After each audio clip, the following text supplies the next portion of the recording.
Hey there, Summit! I'm back and I want to use this opportunity to try to show you some more in detail how you can go about fast picking. And basically, our topic for this discussion is tremolo picking, but really what I'm going to show you are the basis for efficient alternate picking. So, it doesn't have to be restricted to just, that tremolo picking. It could be like fast alternate picking and more, basically more advanced and more controlled types of picking as well. But the things I'm going to mention here definitely works if you just want to stick to tremolo picking.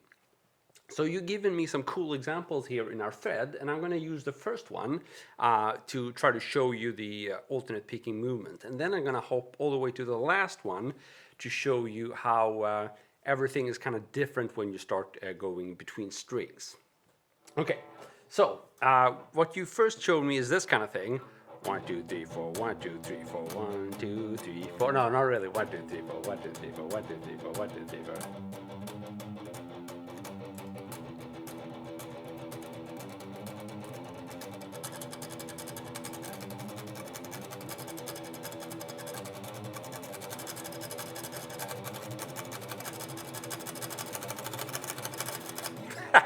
Okay, so the actual movement there can be done in different ways, and this is key. So you could either do the kind of clumsy and strainy, big, tremolo movement that comes from actually tensing up the whole arm, and you kind of lock your wrist and just go, like that.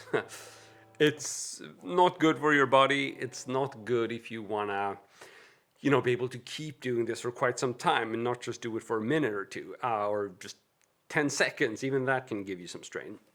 However, that movement is kind of generated by the shoulder. So if I were to show you it, it's basically this kind of thing. That's the exaggerated movement. You can't see the shoulder movement, but it's there. It's tensing up and it's helping out. So basically, that kind of thing. Okay.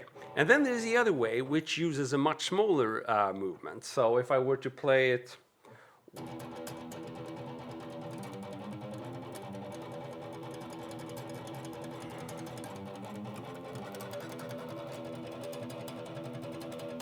so this movement doesn't really use the whole arm, it just uses the wrist in combination with the joint movement.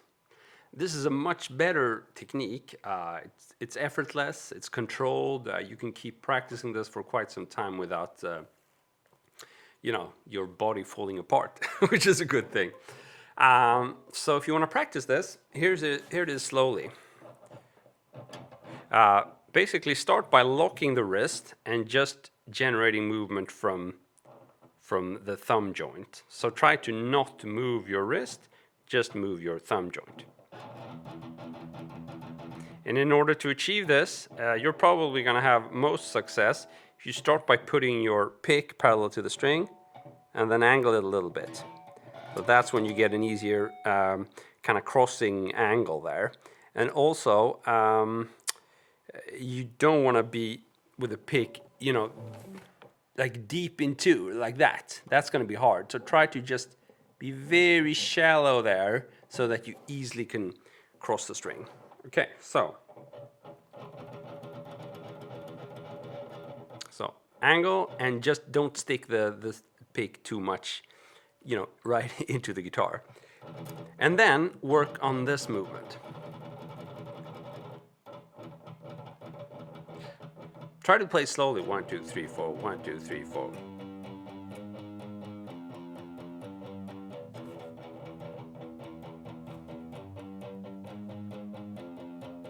And then try to add a bit more wrist.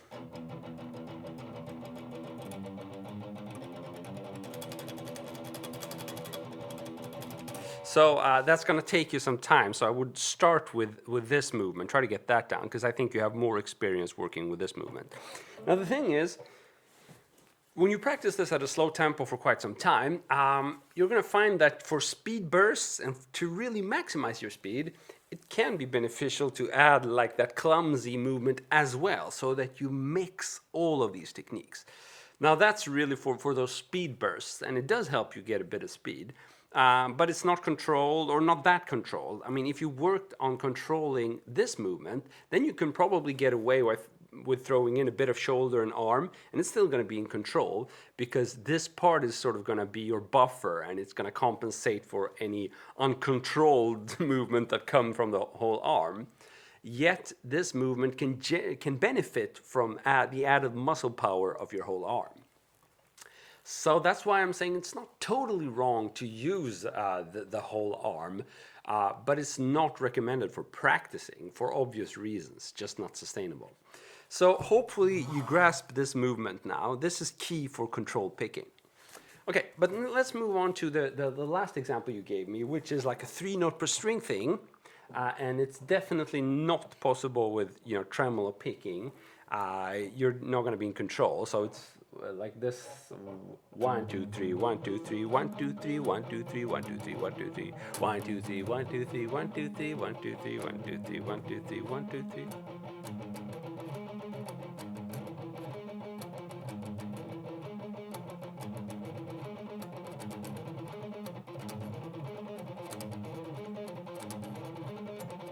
So this is something that's trickier to work at a high speed, and I just want to explain why that is, because that sort of embodies why tremolo picking is not a versatile technique. You can't do this with tremolo picking.